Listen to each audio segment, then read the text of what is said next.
Doctor Bhimrao Ambedkar, एक युग बदलने वाली कहानी।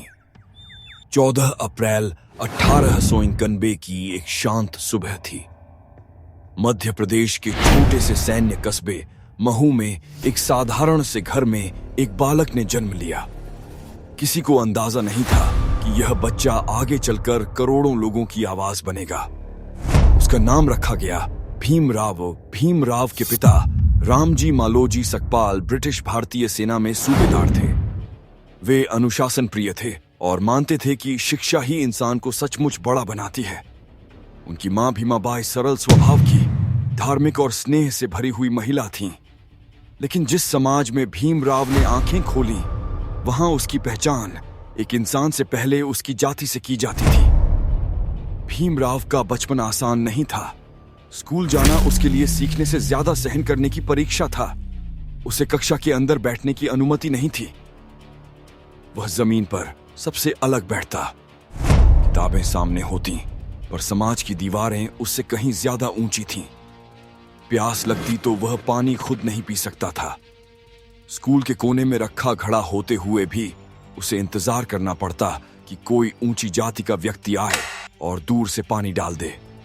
कई बार कोई नहीं आता, तब भीमराव चुपचाप प्यास सह लेता। ये अपमान उसके मन में उतरते चले गए और वहीं से सवाल जन्म लेने लगे। क्या इंसान की कीमत उसकी जाति से तय होती है? घर में माहौल अलग था। पिता उसे पढ़ने के लिए प्रेरित करते, हौसला देते। मां का साया जल्दी उठ गया, लेकिन भीमराव की पढ़ाई नहीं रुकी। किताबें उसकी सबसे बड़ी साथी बन गईं। वह पढ़ता रहा, सीखता रहा, आगे बढ़ता रहा। मेहनत ने रंग दिखाया। 1907 में भीमराव मैट्रिक पास करने वाले पहले दलित छात्र बने। यह सिर्फ एक परीक्षा पास करना नहीं था, यह एक समाज की चुप्पी को तोड़ने जैसा था। लोगों को पहली बार लगा कि बदलाव संभव है। उनकी प्रतिभा दूर तक पहुंची। बड़ौदा के महाराजा सयाजीराव गायकवाड़ ने उन्हें छात्रवृत्ति दी। इसी सहारे 1913 में भीमराव अमेरिका पहुंचे। कोलंबिया यूनिवर्सिटी में पढ़ते हुए उन्होंने पहली बार ऐसा समाज देखा जहां इंसान को उसकी जाति से नहीं, उसकी योग्यता से पहचाना जाता था। उन्होंने खुलकर पढ़ाई की, सवाल पूछे, अर्थशास्त्र में गहराई से अध्ययन किया और पीएचडी हासिल की। इसके बाद उनका सफर लंदन तक पहुंचा। लंदन स्कूल ऑफ इकोनॉमिक्स और ग्रे एजेंट से कानून की पढ़ाई की। ज्ञान अब उनका सबसे बड़ा हथियार बन चुका था। जब वे भारत लौटे तो सच्चाई ने फिर से परीक्षा ली। बड़ौदा में नौकरी के दौरान उन्हें वही अपमान झेलना पड़ा। कोई साथ बैठने को तैयार नहीं, रहने की जगह नहीं, पानी तक देने में हिचक। तब भीमराव ने तय कर लिया कि यह लड़ाई अब सिर्फ उनकी नहीं, पूरे समाज की है। उन्होंने लिखना शुरू किया, बोलना शुरू किया, संगठित करना शुरू किया। 1924 में बहिष्कृत हितकारिणी सभा बनाई। महाड़ सत्याग्रह के जरिए सार्वजनिक पानी पर अधिकार की बात की।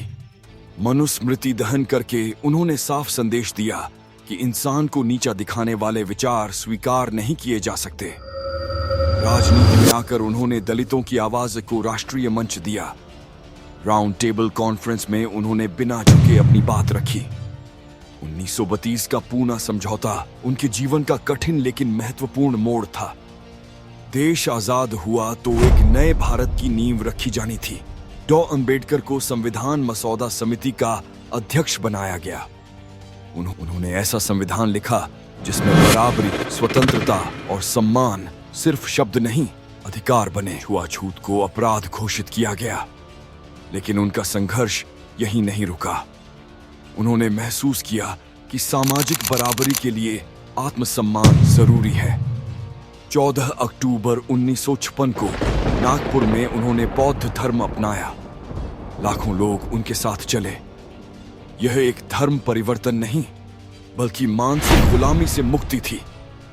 लगातार संघर्षों ने उनके शरीर को थका दिया। 6 दिसंबर 1956 को यह महान जीवन शांत हो गया। लेकिन उनके विचार आज भी जीवित हैं।